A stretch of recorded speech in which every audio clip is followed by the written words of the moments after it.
Okay, welcome to the 5th episode in Books I Borrow, and this is a video series which I very seldom shoot, and I remind every viewer here that the principle is that I improvise quite freely, quite spontaneously, and without having given a look at the books, and I improvise on books I have just borrowed at the university library. The reason why there are so very few videos in this series is not because I don't borrow books very often. In fact, if you have a look at the Beauvoir des livres series, it's pretty much the contrary. I keep borrowing books and reading books from my university library here in Tours in France. But the problem is that very often when I borrow the books, I don't necessarily have the camera with me, or I don't have time, or I have time but there are too many people around in the various offices at my university, and in fact I don't dare shoot these videos. So here in fact I'm not even in my office at the university, I'm not at the university at all, I'm at home, but I have brought back these books from the library. I brought them back yesterday in fact, and I'm going to talk about them I'm going to talk about them before reading them, or before also lending them to this and that person. And the first two books I want to talk about are the only two in English, and I think I borrowed them from my mother. In fact, I'm pretty sure that I borrowed this one for my mother. It's by one W.R. Bernard.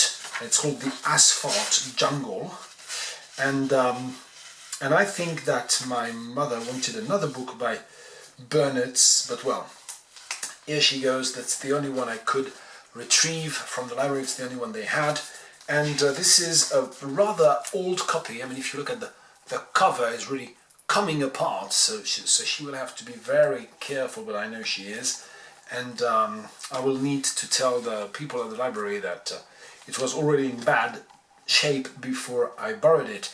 And so this is called The Asphalt Jungle. This is a 1949 novel, and this comes from the collection of the United States Information Library, which the Bibliothèque Universitaire de Tours managed to, I don't know how, I mean, they got the books from that American library, and there are a lot of very interesting, very rare books in that fund.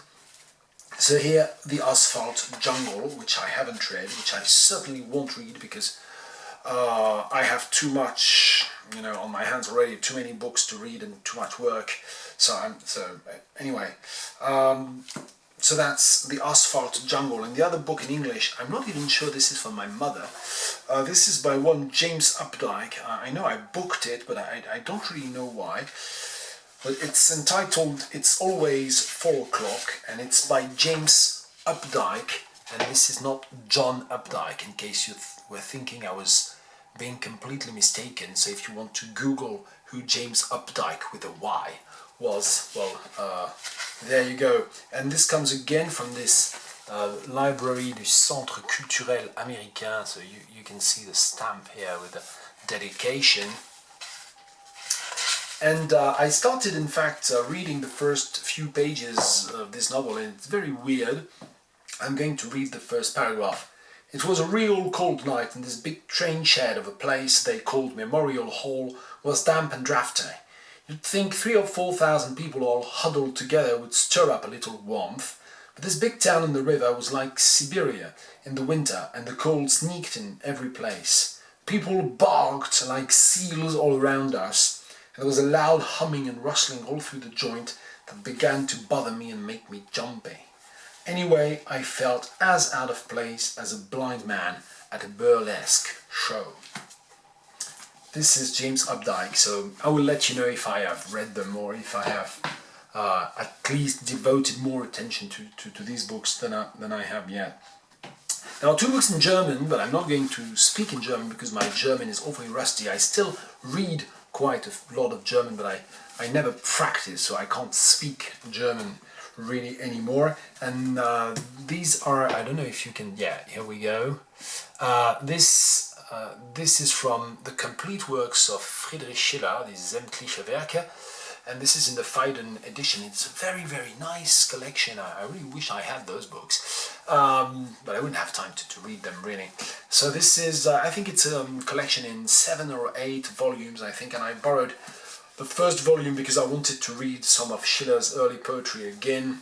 I haven't done that since, wow, time out of mind, since I was a student myself. And the reason why I borrowed Schiller is because of something, of a book, of a play in fact, which features in the third volume, in volume 3 of these Sämtliche Werke, of these collected works, and that's the play entitled Wilhelm Tell, Guillaume Tell, okay, and William Tell, I guess, in English.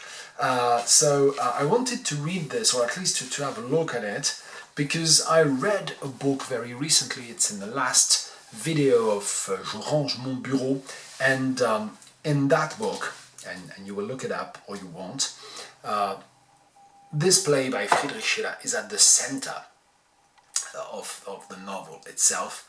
So that's the reason why I felt curious and I wanted to read this. And the last 4 books, in fact, there are 2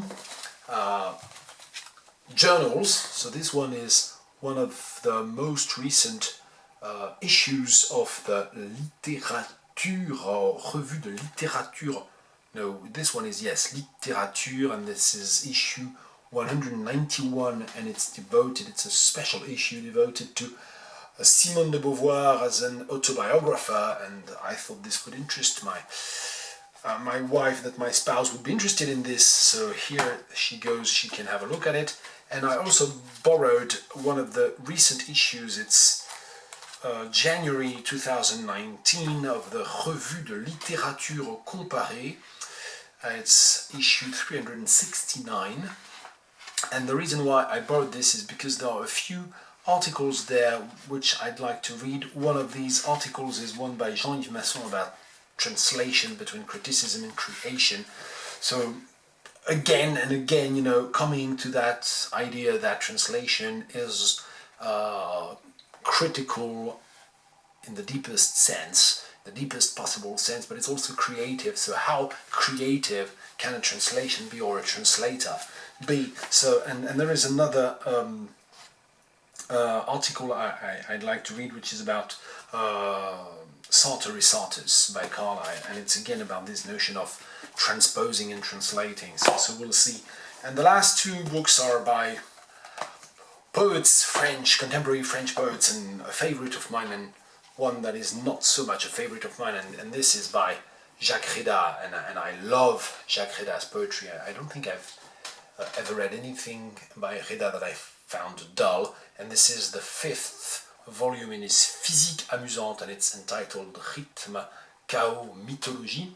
And I've read the first 4 volumes in Réda's Physique Amusante. I even own a couple of those, and I will read this one with a library copy in order to spare my shelves, but I'm pretty sure that I will enjoy this. And last not least, certainly, a small prose book by Yves Bonnefoy, and Yves Bonnefoy, I think, passed away 3 years ago, I think, in late August, I guess. And this is about the Holy Grail, and it's entitled Le Graal sans la légende, the Grail deprived, I guess, or possibly, emptied of all the legend that goes around. So I wonder what Bonnefoy can do with that, and whether he really tried to hack down the Grail to the essentials and to forget about the myth, which seems to be impossible. I mean, it's impossible because the Grail is a myth, so how can you demythify a myth? This is a bit weird. So I was, more or less puzzled by this, and that's why I borrowed it. Okay, I've been talking a bit too much. Generally, books I borrow is one of the advantages in this series is that generally, as a general rule, these videos are short. Well, so much for today. It's a long-winded, talkative, over-talkative video.